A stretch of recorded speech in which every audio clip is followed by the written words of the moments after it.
Good evening, everyone. I'm William Galloway. Our countdown to kickoff continues as we're just 20 days away from Alabama football. The Crimson Tide practiced yesterday inside Bryant-Denny Stadium and will return to practice tomorrow afternoon. Last week, Miller Forrestall spoke with the media, and he said his focus in fall camp is on versatility at his position.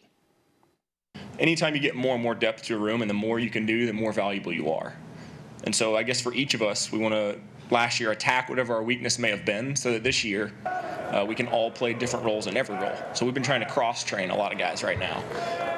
If you play H, man, maybe you're going to play a little bit more Y today. If you play Y, you're going to play a little bit more H today, because we've got a global pandemic going on, and you never know who's going to be missing one day, who's going to be out the next.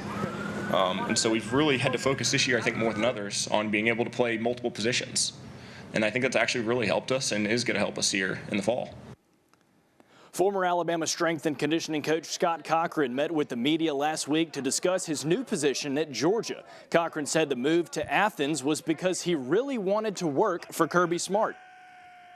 I mean, you can use anything for motivation. To me, the question goes deeper. I think Coach Saban has my back. I worked for him for 18 years. If the position would have been open there, probably would have been a possibility. But for me, I want to work for Coach Smart.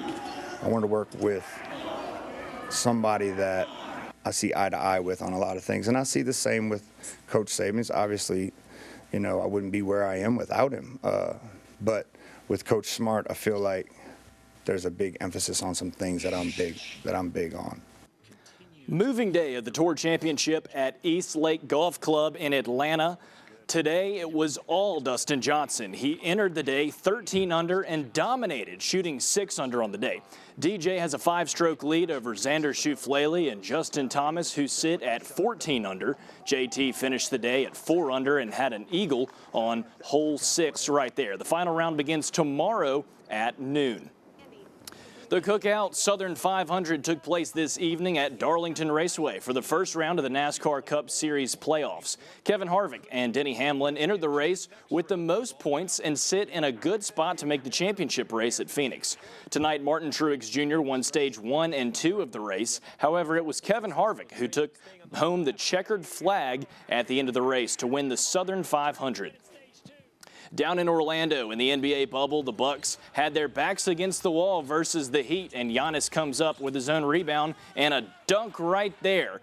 He would leave the game in the second quarter on an injured ankle. You see that right there? He goes down under the goal, and we cut to overtime now. Chris Middleton with a big play right here. Huge three, knocks it down to force Game 5 and save the Bucks' season. And in the nightcap, the Lakers beat the Rockets to tie the series at 1. That's it for sports. I'm William Galloway. We'll be right back after this.